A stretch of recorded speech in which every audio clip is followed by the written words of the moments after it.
You're watching Friggin' Fabulous Video.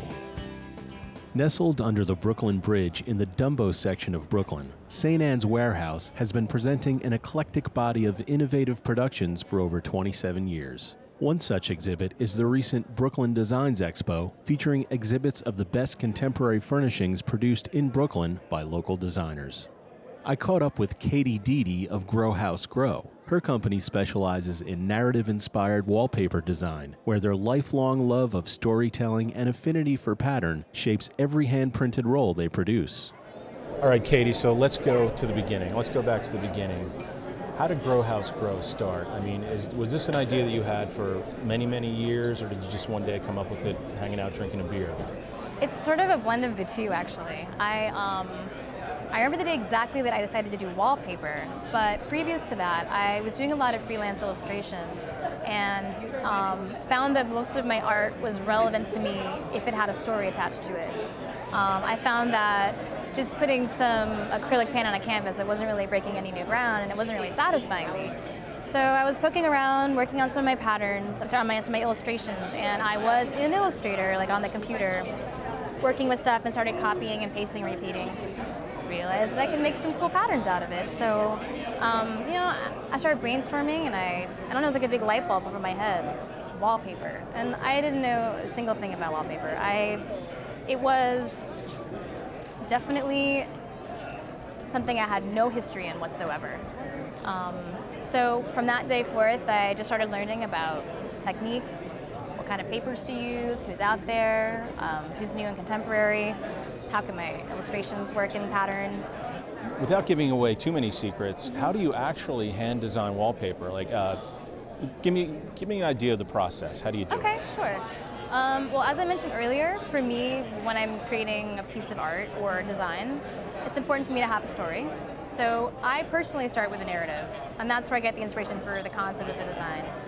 Then, you know, sketch out some ideas. And what I do, it's really, to me, is the only way to do it, is I put my drawings into Illustrator, on like Adobe Illustrator on the computer, and I end up, you know, I tend to continue drawing through Illustrator and laying everything out perfectly so that everything matches up. And then I have an individual who hand builds all of my screens for me and shoots them. He makes the stencils, and then they're hand printed. That's fantastic.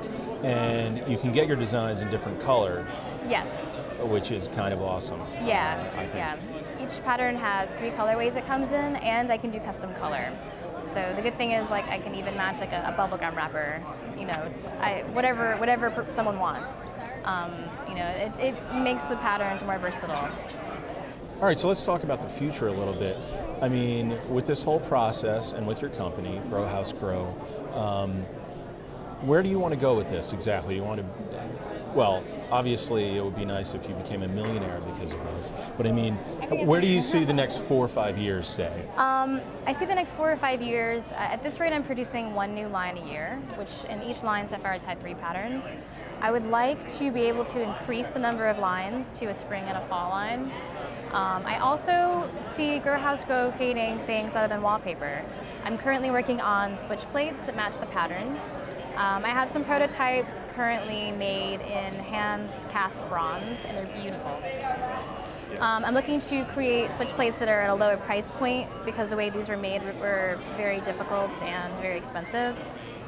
So eventually switch plates will be available hopefully in the next month or 2. I'd love to do molding around rooms that match the papers. I'd love to do pressed tin. I'd love to do textiles. But, you know, all of those things, at this point, I think my next biggest step is getting the switch plates out and thinking about my spring line for next year and where I can expand from there.